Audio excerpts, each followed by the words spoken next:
Victor Gyökeres continues to make headlines, Gab. Sporting president Federico Varanda says there's no gentleman's agreement, which we thought there was, to let the Swedish striker go for 80 million euros. And anyone wants him will need to pay the release fee of 100 million euros. So we know, we told you, he keeps getting linked to Manchester United and to Arsenal. Yeah. This gentleman's agreement stuff is really stupid. You're running a business here, right? It's not like Victor Gyökeres came up through the ranks and it's a big lovey-dovey thing. It's not Sir Alex Ferguson and Cristiano Ronaldo many years ago. No, you're a dude who came from Coventry. You made your name. You became Victor Gyökeres at Sporting because nobody knew outside of Coventry knew who you were before that. You signed a contract with a release clause. What is this gentleman's agreement nonsense? What are you going to do? Threaten to go on strike unless we get a gentleman's agreement? Look, he's posturing. I think if you pay 100 million for him, you're a moron. To be honest, nobody would pay that, but they know that. If you pay 80 million for him, I don't think that's a good price either. No. You know my thoughts on this. Not when Victor Osimhen is out there. I think people are gonna wait and they're gonna try to get this to go down. But it's interesting because a lot of times clubs want to keep good relationships with certain powerful agents and so on, right? Yeah. But I think you also want to keep good relationships with certain clubs that produce a ton of players who then get sold. Yeah. And that is the case with Sporting. So it'll be interesting to see how United and Arsenal play it. I've made my feelings very clear. My hierarchy of people to sign. Let's leave Isak to one side because I don't think he's moving. It would go Osimhen, obviously. Yeah. Sesko, especially for Arsenal. And then Gyökeres. That's my three. Yeah. Kevin De Bruyne is having his medical in Naples today. Jules, he turns 34 at the end of the month. How much does he have left? That's a great question, Gabby, and nobody knows really. Not him, not Napoli, not nobody really. Yeah. So not Antonio Conte either. We see it's a 2-year plus one, which at 34 is a long time. There's a 10 million euro signing on fee, which is a free agent, but as we said, often there's nothing free in football. That's also a lot of money. His wages are good, but I think it's exciting. If you're a Napoli fan, it's exciting. I don't know if he has 1 year really to the best again, to the top, maybe 2, maybe 6 months. We will see. Is Serie A a good league for him? It's not as defensive as people still think that it is. But yeah, I think he can do really well with Lukaku and a team that hopefully will play on his strength. Fun fact, last season, 38 games in the Premier League for Manchester City. He was in the match day squad, so available to play in 33 of those 38. Yeah. This idea that he's some kind of gimp is just stupid. And of course, he scored against Wales too. Yeah, absolutely. Leroy Sané is reportedly close to Galatasaray as a free agent. Do you like this, Gab? So close that apparently there was like video of him landing at the airport, everybody losing their minds. I do like this for two reasons. One is, first of all, I thought he was going to stay at Bayern. We were certainly... Well, he had agreed. Bild reported that they had agreed and he would take a pay cut. Change his agent then. Yeah. Okay. I like it because it means that if Galatasaray spent money in wages for Leroy Sané, and those are big wages, they won't be spending them on Victor Osimhen. And there's a greater chance that he'll come to the Premier League. Ryan Cherky and Tijani Reinders to Manchester City. All done, Jules. Both will be going to Club World Cup. Who's going to have the bigger impact of the two? I think the season one. Yeah. You gave me an answer, season 1 and then season 5. I think the one they need the most is Reinders and that verticality, that energy. I think the most exciting for me is Cherky. I can't wait to see him with Pep Guardiola. Juventus have their manager, Igor Tudor, won't just lead them at the Club World Cup because he's also signed a new contract until 2027. Yeah, amazing how much Damien Comolli seems to like. And Damien Comolli, of course, the main manager. Everybody has changed at Juve, by the way.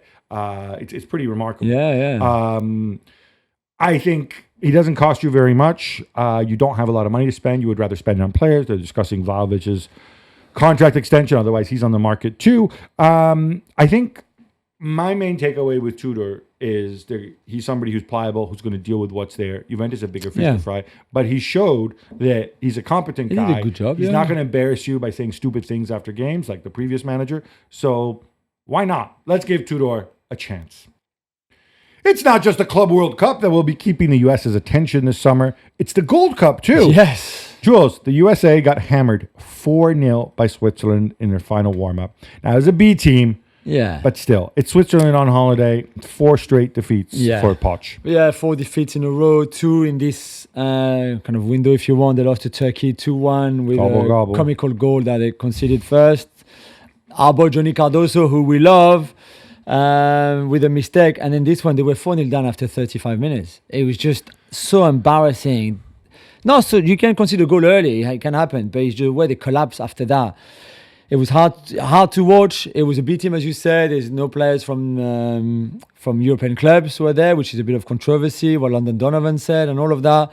Remind us what Landon Donovan said. Yeah, he doesn't think he's right.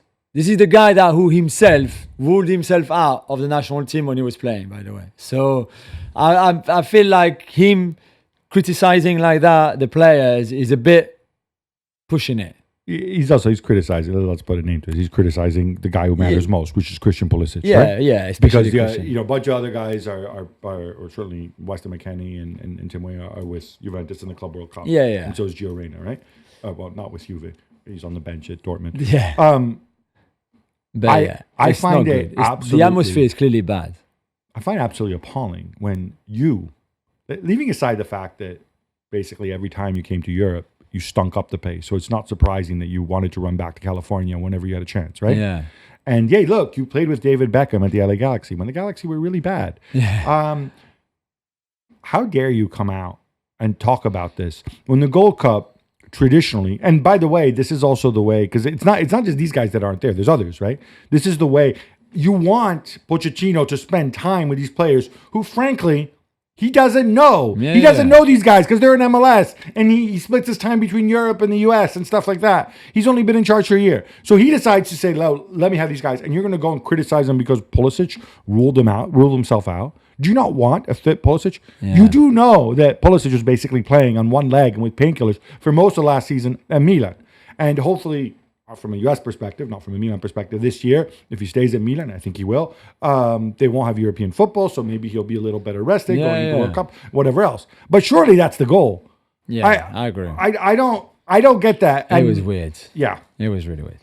Chelsea have had an initial offer for Jamie Gittens, turned down. Dortmund reportedly wants 60 million euros for him. This is where I would ordinarily say, I would quote Enzo Maresca, I want to have long hair. I think there's a shot that they'll get 60 million euros because in the Chelsea business model, which is, he's young, he's English, he's fast, he must be worth 60 million. I think what we saw from him, I think is exciting. We haven't seen it with any continuity. Yeah, no consistency. Because he's had, he also had some injuries once Dortmund found their stability, which hurt him.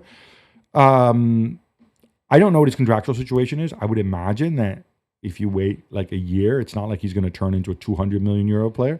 And I feel better about the decision. That said, Chelsea are short on wingers. On wingers that Enzo Maresca likes, right? Yeah. I mean, are you a Gittens guy? Yeah. I think there's great potential there. And we need to see more consistency because right now it's a bit of a Noni Madueke on the other side. One great game, 2 games where you don't see enough end product, 1 good game, 3 more games where again you think, but that you work on this. Madueke has a massive potential, Gittens has a massive potential. So I'll be that. 60 million is a lot of money, but you're right, they need wingers. There's no Mudryk anymore, there's no Sancho anymore. So well, this ties into the next question because I have written down here more fun with wingers. Bayern have been linked with Nico Williams. I guess there's those Sané shoes to fill, maybe. I think it's nonsense. Also, doesn't Nico Williams have a release clause? Yeah, 60 million euros. So, if for 60 million euros, I can get, with all the greatest respect in the world, I can get Jamie Gittens, or I can get Nico Williams, who's 2 years older, I think? Yeah, but he's not English. So if you're Chelsea, you would prefer English, maybe? I don't know. But he's got an English name, so... Yeah, true. No. But who would you take for 60 Nico million? Williams, yeah, for sure. Even though he's probably going to command higher wages, right? Yeah, because he's already on good money at Athletic Club de Bilbao, who pay really well the players. But it's... Nico Williams for Bayern makes a lot of sense. You'll have Olise on one side, you've got Nico Williams on the other side, 2 different wingers, plus Musiala centrally. And no Florian Wirtz. No Florian Wirtz, because I guess you would have moved Musiala on the left or Wirtz on the left to have Musiala centrally or the other way around. Apparently, Nico Williams wants to go to Bayern. We'll see. I'm surprised there's no more teams ready to pay the 60 million release clause, to be fair. It's the weird economics of the transfer window, isn't it? Where we say it's a free market, but it's not. There's a whole bunch of distortions, and this is one of them. Napoli are looking to strengthen at the back. Gabi, Yunus Musa and Sam Bokema could be on their way from Milan and Bologna, respectively. Yeah, so reportedly, they actually have personal terms agreed with both of them. Now they need to negotiate with the clubs. As we know, Conte likes his wing backs. It's pretty obvious that's where he sees Musa. Yeah. Sam Bokema, I thought, was one of the best center backs in Serie A the last two season. seasons, the season before even. Probably the season before as well, yeah. And I think that's where they were a little bit short. I mean, they had a monster year from Rahmani, who played every minute of every game. They had Buongiorno, who's good, but the guy's always injured. So I think you need somebody like this to just give you those numbers, to give you that flexibility to the 3. By the way, if he plays a 3, I would expect Di Lorenzo to be in the 3 and not at wing back. Oh, yeah. N'Golo Kante has moved from El Ittihad to El Hilal on loan, just in time for the Club World Cup, Jules. Just a coincidence these two clubs have the same owner. Yeah, absolutely. I mean, it's amazing. Imagine a Liverpool player just signing for Manchester City. It's not exactly that. There's a longer distance between Jeddah and Riyadh. Let me make it easier. Imagine every single Lyon player who's good signing for Botafogo in the Club World Cup. Exactly. Exactly. He tried that. You're right. Yeah, 100%. He tried that. I bet you he got on the phone. Yeah, probably. And he says, like, Laka, you sure you don't want to stick around a little further? Oh, Ryan, before you go to Man City, can you come? Yeah, that's crazy. I'm not sure this should be allowed. I know there was this window made just for the Club World Cup, and especially for big clubs, and especially for Cristiano to try to get him in. But this doesn't. It's not good for me. But are you surprised that more players haven't done this because look, they have the 4 biggest teams in Saudi. You could have made a Saudi Pro League all-star team. Yeah. I guess it must be difficult still. Because they want their holidays? Yeah, no, I don't know. Like I'm a bit surprised that N'Golo at 34 is ready for this challenge. Too, But the challenge of to go to the Club World Cup in a club that he doesn't know just for 2 weeks, maybe 3, maybe 4, okay, depending how far they go. Just instead of going on holiday, like I don't know, it's just I don't know. It's an odd one. Yeah, it's an odd one. Oliver Kahn will not be buying Bordeaux, Jules. No. Jared Lopez says he cannot afford it. Yeah, that's a few weeks ago that they went to the tribunal together, and Oliver Kahn had this big project for the club to pay off the debts, to still be able to play at the main stadium, all that kind of stuff. And I think Jared Lopez made it so difficult by everything he was asking for. So valuing the club between 30 and 50 million euros, closer to 50 million euros than 30, by the way, which would put off a lot of potential investors like Oliver Kahn. So Oliver Kahn said, listen, I tried my best, have a really solid project, but like this is, I'm going to pull out, basically. So he pulled out. And now if you're a Bordeaux fan, you're gutted because at some point you thought you had a way out, and now you're not. So obviously Jared Lopez has, for better or worse, has left the trail of destruction in his wake. He killed the club. In not just there. That's not the only club. Absolutely. In Portugal, in Belgium, at Lille. Yeah. But I know Bordeaux are obviously a big brand and everything, and they've won European silverware and they've won league titles. But they're in the 4th tier? Well, yeah, now because of Lopez, yeah. So you're buying for 50 million. You have to spend 50 million, and you're getting a club in the 4th tier, which means with a lot of debts. With all the debt on top, with no TV income for a long time, and maybe that's not even guaranteed given the way things are going in Ligue 1. I mean, that's why nobody's going there, which is a real shame. But what's Lopez going to do? Like just sit on the club and just run it on a shoestring for as long as he can? Yeah. Angel Gomes is headed from Lille to Marseille as a free agent. Jules, 24 years old. He's got England caps. There's no transfer fee. Somebody missed a trick here? Yeah, I think so. There were English clubs interested, to be fair. But the fact that he could play Champions League football for Marseille, they've qualified, don't have to go through the qualifiers. They're already in the league phase. Work with De Zerbi, who obviously, as an Englishman, but even playing in France, he used to watch with Brighton, plus play in the Velodrome. So I think there was a lot of attraction for him towards Marseille, more than maybe, let's say, a West Ham, who I think were quite interested too, to recruit him. You said free agent, no transfer fee. There would be a signing on fee, but I think it's an absolute great pick for Marseille and De Zerbi. I'm surprised. I'm not dissing Marseille, but when I think of like the fact with the Zerbi, yeah, he's there now, but you never quite True. know. I'm surprised that bigger. I mean, it's almost like we haven't looked at his progress in the last couple of years. Yeah, no, that's true. Yeah. And the other thing, accounting wise, if you sign somebody as a free agent, as you know, even if you get a few million back for him, then all of a sudden through the magic of you're good. There's no fee to amortize. So I was a bit surprised by this. Dario Sugo will wear the number 14 shirt at Chelsea, although I still suspect he's going on loan and they're going to keep André Santos for that. Okay, maybe. That's what I would do anyway. Yeah. Not I agree. Not that Maresca listens to me. But Jules, what does this tell you about the guy who had the number 14 shirt before, Juan João Felix, and his long-term contract? Yeah, well, I think he saw that coming because he's not part of the Club World Cup squad, the Chelsea Club World Cup squad. Felix. So he's loaning Dario his shirt? He's loaning it for now. Might never see it again. I don't know what João Felix is going to do while the squad is in the US. I guess train on his own or go on holidays and then train on his own. It won't be on his own because Raheem Sterling is also not part of the squad. So we'll also be at Cobham at the training ground after his holidays, waiting for a club to come and get him. Same for João Felix. I think there's a third player as well who didn't make the squad. I can't remember who. But those players are not wanted anymore at the club. So for Sterling, there's two more years left. 2 more years. That's a long time on 30 million. big wages. Over 2 seasons. Yeah, and for João Felix, as we said, crazy. Yeah, 5 years. 5 years left. I'm assuming he's on the phone to Uncle George and trying to figure things out. But like, what I wonder is, could he not? Why doesn't he go on loan to El Hilal? No, like I mean, it's too late. Obviously, you can't anymore. No, I know, but presumably, it could. Okay. I mean, maybe they tried. This is the kind of stuff I don't follow, right? Presumably, Uncle George. No, I know he's very busy, but he knows what's going on, right? Yeah. Presumably, Enzo Maresca says, "I don't even want to see that guy back here," right? But why not use the Club World Cup? Why don't you say, João Felix, go play for one of the Brazilian teams. Go play for El Hilal, right? Make some money, get in the shop window, get on television. People might remember that you exist. Yeah. And then maybe I have a shot of moving you somewhere that's not Saudi Arabia with my friends this summer, right? Yeah. Maybe you can prove something to people. Yeah, Instead, what are people going to remember? They're going to remember that stupid goal he scored on the last day of the season for Milan, which everybody's already forgotten. And that's it. They're going to remember him sulking, him being weird, him getting sent off, him acting like a baby. Honestly, I know.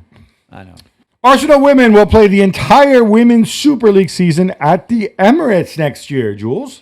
Yeah, I think this is great, Gab. I think they played 11 games, if I'm right, last season in all competitions at the Emirates, which is great. So some games are obviously easier to sell when you play Spurs or United or Chelsea, of course, or City or in the Champions League, like Real Madrid. Others will be a bit more difficult. But what Arsenal women have as a club is the community and the fan base, which is stronger, bigger than I think any other team in England. And when you look at the attendances when they've been playing at the Emirates, is great, and it's been great. So I'm not surprised. Yeah, I think Arsenal drawing in excess of 30,000 or close to 30,000. Only United draw more than 10,000. They will play some Champions League games in Bournemouth. In Bournemouth. I think that might also have to do with scheduling with the Arsenal men's team and whatever else. Yeah, and for the pitch. The odd thing about, not the odd thing, but I think the gap in attendance should make people really think about where the Women's Super League is right now and how people are driving money into the game and not seeing the attendances and what they can do to boost them. But also, funny things, people who should know this have told me that Arsenal women are so well established because Arsenal pumped money into tried to develop the women's team, years before anybody else. That there are people who are fans of Arsenal women, but who are fans of West Ham men. They don't go to Chelsea. Arsenal men. They don't care about Arsenal. Because, the men's side, for sure. Because they're women who love football and they grew up West Ham fans. And look, there's a women's team that's the only one that we can watch. It looks decent, is Arsenal. So let's go there. It's an interesting dynamic. I wonder how you sell to that. But anyway. It's true.